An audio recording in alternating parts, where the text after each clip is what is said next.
3। मीना का घर ठीक से ही चल रहा था। मतलब अब सास और बहू दोनों कमा रही थी, खुद की जिंदगी जी रही थी, मिलजुल कर रह रही थी। लेकिन कहते हैं ना, दुख के दिन नहीं टिके तो सुख के दिन कैसे। अरे मंगलू, कहाँ है? कितने दिनों से गांव नहीं आया माँ की खोज खबर लेने। तभी मीना आ जाती है। अरे दादी साहब, कैसे आना हुआ? बताया नहीं, हम स्टेशन आ जाते। ये बोलते हुए मीना अपनी दादी सास के पैर छूने के लिए झुकती है कि दादी सास जोर की लात मारती है। बड़ी आई, कैसे आना हुआ? मेरे पति का मकान है ये। और तेरे बाप ने क्या दिया जो तू पूछ रही है, हैं? और ये क्या पहना है? न साड़ी न सर पर पल्लू, बात बात पर जबान खुलती है। दादी सास बोलना रोक ही नहीं रही थी। मीना को गुस्सा आने ही वाला होता है कि उसकी सास आ जाती है। क्या बात है मीना, कौन चिल्ला रहा है? मैं हूँ मंगलू की दुल्हन। बहुत चपर चपर कर रही है ये मीना बहू। इसकी जुबान पर लगाम लगवा ले। मम्मी जी, मेरी बहू है, घोड़ा थोड़ी ना है जो लगाम लगवा दूं। तभी वहां मंगलू यानी कि मीना का ससुर आ जाता है और मीना की सास को एक जोर का तमाचा लगा देता है। वाह, जुम्मा 2 दिन हुए नहीं कमाना शुरू किए, मेरी माँ के सामने होशियार बन रही है। मैंने बुलाया है माँ को। ये रहेंगी तो कम से कम इस घर की औरतें औकात में रहेगी। अरे जब से कमा रही है सर पर चढ़कर नाच रही है। चिंता न कर मंगलू, मैं आ गई हूँ ना। दोनों को लाइन में लगा कर रखूंगी। दोनों बहू ने मेरे मंगलू की जिंदगी खराब कर रखी है। तभी वहां पोता यानी कि मीना का पति आ जाता है। पोता जो कि दादी का दीवाना था। दादी मुझे क्यों नहीं बताया कि आप आने वाले हैं? मैं गांव आ जाता कार लेकर आपको लेने। अरे तू तो जानता ही है, कार में बैठ नहीं पाती। पता नहीं, बहुत दिनों से लग रहा था कि तू और मंगलू परेशान है। आज मन नहीं माना तो आ ही गई मैं। देख, यहाँ आकर पता लग रहा है। क्या पता लग रहा है दादी? यहाँ तो सब ठीक है, किसी को कोई परेशानी नहीं है। क्यों माँ, क्यों मीना, क्या हो गया? इन दोनों को क्यों परेशानी होगी? इन लोगों ने तो परेशान करके रखा है। माँ और मीना के बारे में कैसी बात कर रहे हैं पापा? क्या हो जाता है आपको रह रह कर? तू तो खाना बना बना कर बेशर्म हो गया है, लेकिन मैं नहीं। मेरी माँ आ गई है अब इस घर में। अब यहाँ सब वैसे ही रहेंगे जैसा मैं चाहता हूँ। देख मंगलू, तेरी बहू काम करती है तो मुझे कोई लेना देना नहीं है, लेकिन मेरी बहू कोई दर्जी का काम नहीं करेगी। साफ साफ बोल रही हैं। लेकिन दादी साहब, वो तो बहुत अच्छा बुटीक चला रही हैं। बहुत अच्छा चला रही है, लेकिन हम लोगों ने अपने घर की बहू से ना काम नहीं करवाना। अरे इसके बाप को शादी के वक्त ही बोल दिया था। और इसके बाप जिन्होंने दहेज में एक साइकिल दी थी ना, कैसे हाथ जोड़कर कह रहा था, मेरी बेटी आपके घर आ गई, इससे सौभाग्य कुछ नहीं। अब देखो इसकी बेटी, बहू आ जाने के बाद सर पर चढ़ रही है मेरे मंगलू के। मीना जो कि सास की बुराई सुनकर परेशान हो जाती है। दादी सा छोटा मुंह बड़ी बात। लेकिन क्या पिताजी ने आपको बताया नहीं? सासू माँ ने अपने पैसे से ससुर जी के जन्मदिन में कार दी थी। ससुर जी इतने साल से स्कूटर से जाते थे, अब कार से जाते हैं।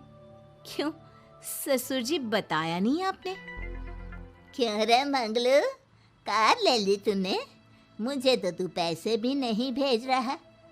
2 महीने से कैसे कैसे दिन काट रही थी और तू यहाँ कार से घूम रहा है। आप भी सासू माँ को अपने बैंक अकाउंट की डिटेल दे दीजिए दादी सा, वो डाल दिया करेंगी पैसे आपके अकाउंट में। क्यों सासू माँ? मंगलू यानी कि मीना का ससुर, जिसने अपनी माँ को गांव से सिर्फ अपनी बीवी को लगाम लगाने के लिए बुलाया था, ये सब देखकर जोर से चिल्लाता है। मीना बहू, चलो दादी सास आई है, ये नहीं कि खाने पीने का इंतजाम करे। अरे माँ, तू भी किन लोगों की बात में आ रही है? चल मेरे साथ मेरे कमरे में चल। ससुर अपनी माँ को लेकर कमरे में चला जाता है और दोनों बैठकर वैसे ही पंचायत शुरू कर देते हैं जैसे कोई बहू अपनी माँ से सास की बुराई कर रही हो। देख मंगलू, गलती तो तेरी ही है। जो तूने घर की जनानियों को काम के लिए बाहर निकाला। दूसरे तेरे पापा को देखा था, कभी मुझसे फालतू बोलते। अरे मरते दम तक तेरा बाप मेरी मुट्ठी में रहा है, यही सिखाया था मैंने तुझे। क्या बोलूं माँ, जब से ये मीना बहू घर आई है ना, इसने घर का सारा इतिहास भूगोल बदल कर रख दिया है। उस तितली से तो मैं बाद में निपटूंगी, पहले तेरी वाली को तो ठीक कर दूं। अरे बहू क्या आ गई, खुद को टाटा अंबानी समझने लगी है। माँ देख, जो भी हो, इस बात को याद रखना कि हमारे घर की परंपरा क्या है। औरतों का औकात में रहना जरूरी है। अरे बहू के साथ मिलकर माँ ये बहुत उड़ती रहती है। बेटा देख, गलती तो तेरी भी है, क्यों तूने इसे काम करने की छूट दी। मारना भी कम कर दिया है तूने इसे, वरना पहले आती थी तो बहू का कोई ना कोई हिस्सा सूजा हुआ या काला ही दिखता था। देखकर तसल्ली मिलती थी कि तूने कंट्रोल कर रखा है। इस बार तो काला और सूजा छोड़, अच्छी खासी चमकती दिख रही है ये। अब क्या बताऊं माँ, गलती तो हो गई है। हाँ, वो कार देखकर पिघल गया होगा ना तू। अरे बेटा, औरतों को मुट्ठी में रखा कर। शान की साइकिल ज्यादा अच्छी, कुत्ता बनकर कार चलाने से, समझा। मीना का ससुर अपनी माँ की बात को सुन रहा था। बस माँ, जो गलती हो गई मिट्टी डाल उस पर। अब बस तू ना घर पहले जैसा करके जाना। ये सब ना बहू का किया धरा है, समझी। मतलब बहू को ठीक करना है तो बहू को लगाम लगाना होगा।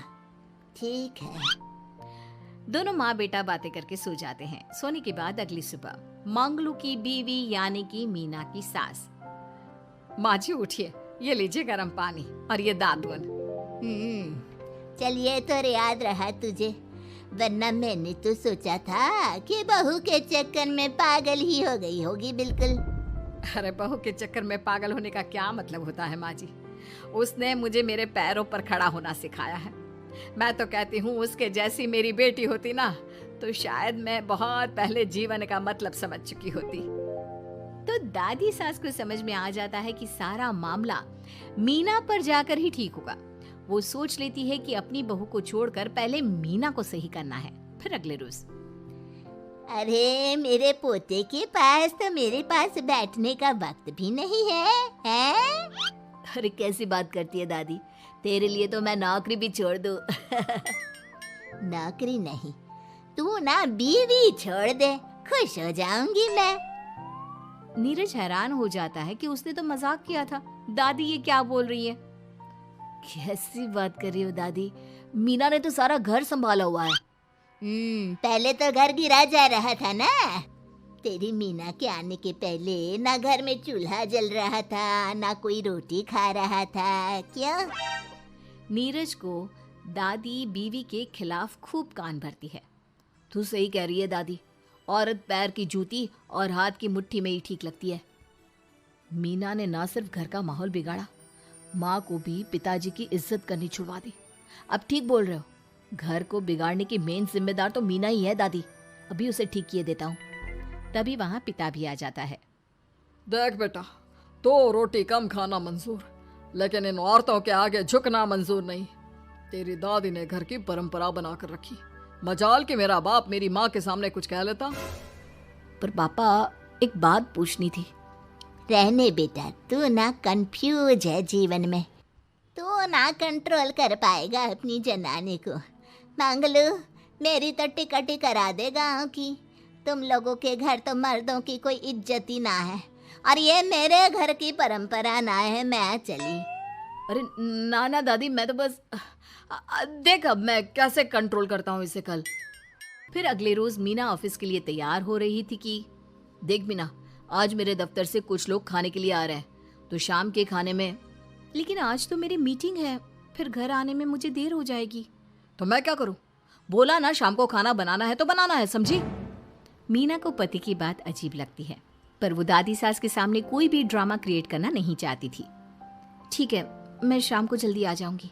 अच्छा क्या खाना है प्लीज जल्दी से बता दीजिए। पर बेटा तू तो। बहू सास को चुप रहने का इशारा करती है, लेकिन पोते को तो लड़ना था। वो मीना पर जोर से चिल्लाता है। मीना देख, ज्यादा हीरोइन मत बन। आज ऑफिस जा रही है तो जा, लेकिन सुन, तुरंत रिजाइन देकर घर आ जाना। ना मुझे तेरी कमाई चाहिए, ना ही तेरी नसीहत। आज से घर में वही होगा जो मैं चाहूंगा, समझी? अरे कैसे लैंग्वेज बोल रहे हो, ये तुम्हारी बोली नहीं है, कौन सिखा रहा है तुम्हें? तभी दादी सास आ जाती है। क्या बोलना चाह रही है बहू? मैं मुन्ने के कान भर रही हूँ, हैं? हाँ, मुझे तो यही लग रहा है, वरना हम लोगों का घर अच्छे से चल रहा था, सभी मिलजुल कर एक दूसरे को इज्जत देकर रह रहे थे। लेकिन अब तभी मीना को उसका पति जोर से डांटता है। सास बेटी बहू की लड़ाई को बर्दाश्त नहीं कर पाती। देख नीरज, बहू को डांटना या फिर बहू के साथ गलत व्यवहार, ये सब मुझसे बर्दाश्त नहीं होगा। वाह रे वाह, सारी जिंदगी जो पति की डांट और मार खाती रही, अब बहू को थोड़ी सी डांट क्या पड़ी, गुस्सा आ गया। हाँ माँ, क्या हो गया? मैंने तो मीना को कहा कि देख नीरज, मेरी बहू को कुछ नहीं कहेगा तू। ये माँ ही होती है जो अपने बेटे को औरतों की इज्जत करना सिखाती है, लेकिन कोई औरत अपने बेटे से बहू को मारना या डांटना सिखाए तो ये शर्म की बात है। मैं नहीं चाहती कि तू औरतों की इज्जत ना करे, जबकि मैं खुद एक औरत हूँ। दादी सास बहू की बात सुनकर शर्म से सर नीचे कर लेती है। सच कहा सासू माँ, एक रानी ही अपने बेटे को राजकुमार की तरह पालती है जो दूसरी औरतों का सम्मान करे। काश दादी सास भी पिताजी को अच्छे संस्कार दे पाती। मीना की बात सुनकर दादी सास उन लोगों से माफी मांगती है। मैं समझ गई बहू, औरतों की बेइज्जती करने को घर की परंपरा समझती थी, झूठी शान समझती थी। वो सब गलत है। औरतों की इज्जत से घर में माँ लक्ष्मी और सरस्वती का वास होता है। मुझे माफ कर दो।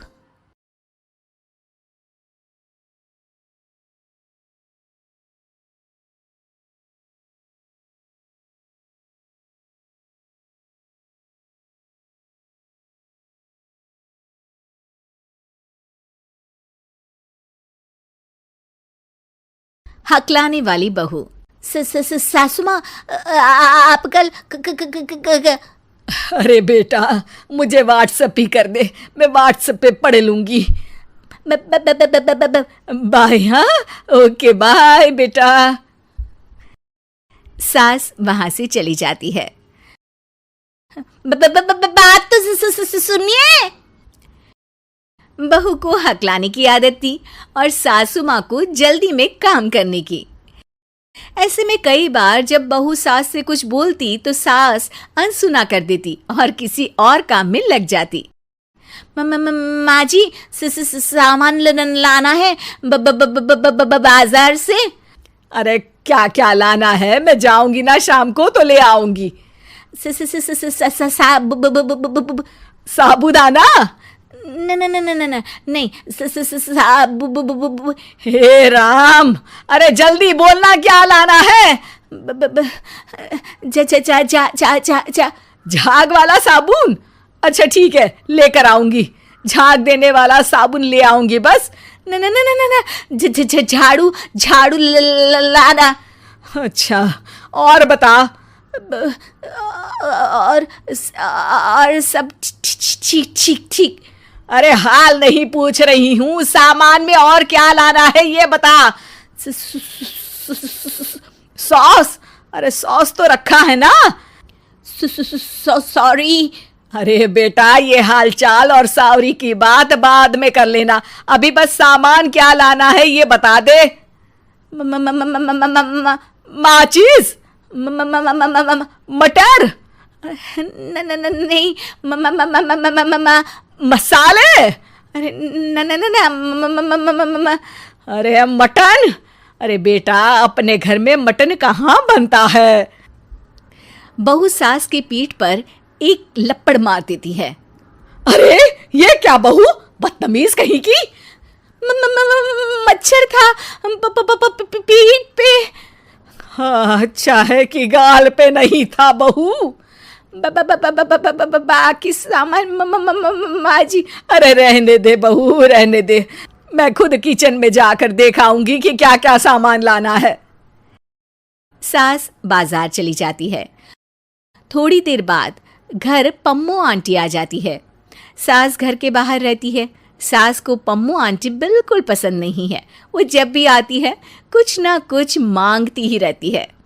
बहू पम्मो आंटी की ये बात जानती है और वो सोचती है, सासू माँ को बोल देती हूँ कि पम्मो आंटी आई है तो बाज़ार में ही घूम लेंगी। अगर पम्मो आंटी के जाने से पहले सासू माँ आ गई तो पम्मो आंटी उनसे कुछ न कुछ मांग लेंगी या बाज़ार से आने वाला सामान अपने साथ ले जाएगी। बहू बाज़ार से वापस लौट रही सास को दूसरे कमरे में जाकर फ़ोन लगाती है। हेलो, आप बोल बहू। हेलो माँ जी। अरे जल्दी जल्दी बोलना, घर ही आ रही हूँ। कुछ और लाना है क्या? नहीं। नहीं? अरे फिर फोन क्यों किया? आप घर? हाँ, घर ही आ रही हूँ। हाँ प सा नी प म ग रे सा। बेटा इनके आगे भी तो कोई सुर लगा। घर घर में? घर ही आ रही हूँ, चल बाद में बात करती हूँ। बहू सोचती है, हे भगवान, सासू माँ को बिल्कुल सब्र नहीं है पूरी बात सुनने का। कुछ न कुछ तरकीब लगा के पम्मो आंटी को घर से बाहर करना ही पड़ेगा इसके पहले कि सासू माँ आ जाए, वरना जो भी बनिया का सामान आ रहा है उसमें से कुछ न कुछ तो लेकर ज़रूर जाएंगी पम्मो आंटी। आंटी, मुझे कहीं जाना है। अरे वाह, मैं भी सोच रही थी, मैं भी चलती हूँ। अकेले? अरे नहीं, अकेले क्यों जाओगी, तेरे साथ चलूंगी ना मैं। मुझे अकेले जाना है। बहू पम्मो आंटी को घर से भेजने की जुगाड़ जमा ही रही होती है। इतने में सास घर पर आ जाती है। अरे वाह, सास भी आ गई तुम्हारी। अरे बहू, तुम्हारी जगह मैं होती ना तो तुम्हारी सास के लिए गाना गाती। पास मेरे जब घर सास आई तो मुझे सांस आई, मुझे सांस आई। सास पम्मो को देखकर घबरा जाती है। अरे पम्मो जी। अरे तुम भी हकला गई मुझे देखकर। और ये बैग में क्या लेकर आई हो, जरा दिखाओ तो। बस बहू और सास देखते रह गए और आधे से ज्यादा चीजें पम्मो जी ने अपने लिए पसंद कर ली और घर लेकर गई। बाद में बहू ने बताया कि उसने सास को कॉल इसीलिए किया था ताकि वो घर ना आए, वरना पम्मो आंटी सामान ले जाएगी। सास को बहू की पूरी बात नहीं सुनने पर बहुत पछतावा हुआ। शिक्षा: बोलने से ज्यादा सुनना जरूरी है। सब्र और सहनशीलता से सभी बात सुननी चाहिए, वरना फिर जल्दबाजी में नुकसान ही होता है।